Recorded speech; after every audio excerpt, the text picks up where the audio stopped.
Welcome to Drew Pearson Live. I am the original number 80, Drew Pearson, and we got another great show lined up for you today. Paul gives us an inside look at the new film, Inside Out.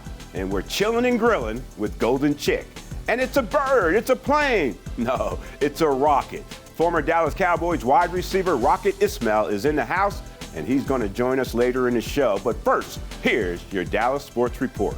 The Dallas Cowboys began their minicamp this week, and for the first time since tearing his ACL last season, Sean Lee participated in team drills. It was good to see the linebacker flying around and making plays and looking like his old self. Lee's last game action, get this, was on December 9th, 2013. I know he's anxious to get back out there on the field and show what he can do. And your Texas Rangers remain one of the hottest teams in Major League Baseball. They finished off a 2-game homestand versus the LA Dodgers with an electrifying walk-off home run by Robinson Chirinos. And on Tuesday, that brought their record to 35-30, sitting just 2 games back of the division-leading Houston Astros.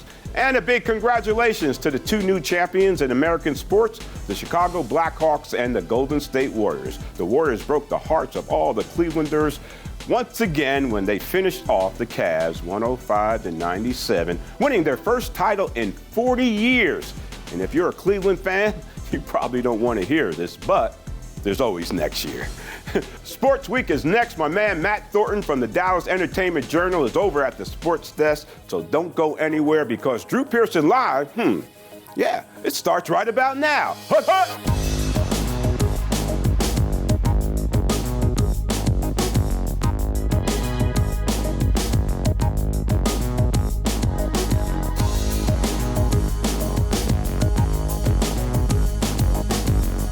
Drew Pearson Live is brought to you by Whataburger. The Honey Mustard Whata Chicken Club is a tangy twist on a tasty classic. Enjoy it while you can, only at Whataburger. All right, welcome back to Drew Pearson Live. We're joined at the Sports Desk now. We're going to talk some sports. There's a lot of sports going on in the Metroplex, and one of the guys that can really handle it and touch all the bases of what's going on in the Metroplex is my man, Matt Thornton. Welcome back, Matt. Thank you, Drew. Matt's with the Dallas Entertainment Journal. Yes, sir. And also a big contributor here at the Sports Desk with Drew Pearson Live. We appreciate you being with us. You. And, of course, we got to talk about the other 88 the third. Yeah. That's Dez Bryant. That's right. Michael's 88 the second. You're right. And you're the original. Junior. You're the original. And I'm the original 88 Absolutely. senior. There you go. So let's see what's going on with 88 the third. Yeah, well, so 88 the third is not participating in the minicamp right now. Well, we kind of expected that with no contract signed. We did, absolutely. And so the contract situation with Dez is very interesting because what you've got is you've got a 26-year-old player in his prime, and he wants that next contract, okay? And so the challenge with this is he has threatened to sit out the Giants game, the first home game at the Giants. Well, there's a little bit of a flaw in that because he only has until July 15th to get a contract, long-term contract signed. So after July 15th, Jerry Jones, the Cowboys, they can't sign him to a long-term contract until after the season. So if he sits out against the Giants, basically he's losing about $800,000. So, I mean...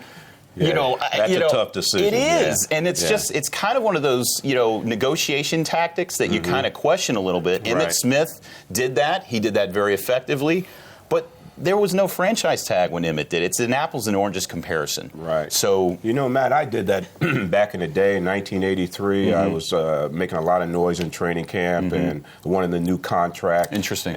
But I went to training camp and showed them what they would be missing if I wasn't there. So now we break camp, come back toward this, come back to Dallas and get ready for the season. Right. And now only leverage I have is to threaten not to play in that first NFL opening game for the Dallas Cowboys. Interesting. And that got some attention. Okay. But I still had no leverage. Okay. I was just thank God that Tex Schramm saw a value in me enough to get this done. Yeah. Now, Edmund had some leverage in doing that because this collective bargaining agreement that we have now wasn't in place then. Right. But Dez threatening this, he really does not have much leverage. The Cowboys have all the leverage. Yeah. Absolutely right. And he wants a contract like Larry Fitzgerald got, $120 million plus, like Calvin Johnson got, $130 million plus. He wants that 8-year long-term contract. Yeah. And the Cowboys are just very reluctant to hand that kind of cash guaranteed, especially over to him. Right. And from what I hear,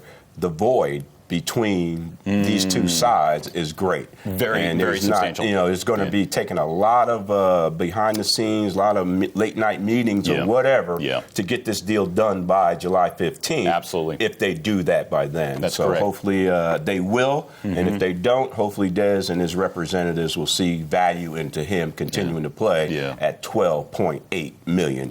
Exactly. I mean, and he was making $3 million last season.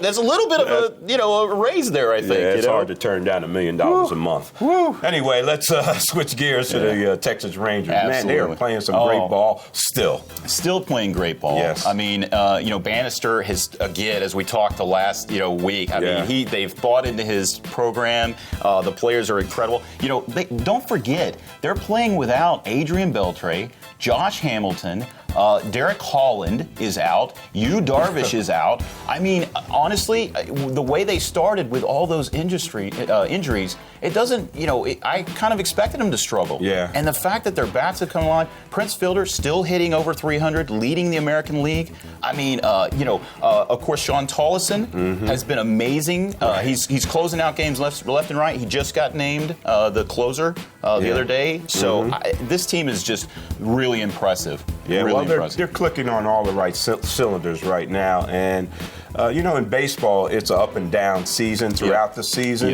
But you want to have more ups than downs. And I think the Rangers are swinging more up than down at this point. And, we talking some pro hockey. Yeah. We got hockey in the Metroplex. Anybody know that? Absolutely. Other than the Stars? Absolutely. Playoff hockey, championship hockey? Woo. Tell us about the Allen Americans. Oh, the Allen Americans won their third championship in 3 years. I mean, these guys, they were in the CHL last year. They moved up to the ECHL this year. Everybody expected them to struggle.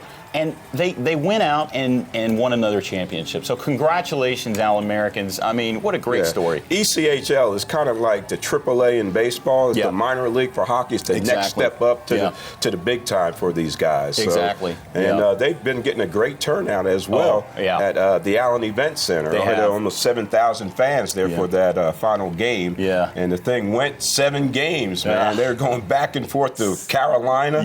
And they held in there and did what they had to do. So congratulations to the local guys, the Allen Americans, for winning another championship. And congratulations to you, Matt, for another great show. Thank you, Drew. And some great insight on what's going on in the sports realm right here in the Metroplex. All right, when we return, it's time for that Dallas Movie Minute with my man, Paul Salpin, and it's going to give us an inside look at the new Pixar film, Inside Out. Stay tuned.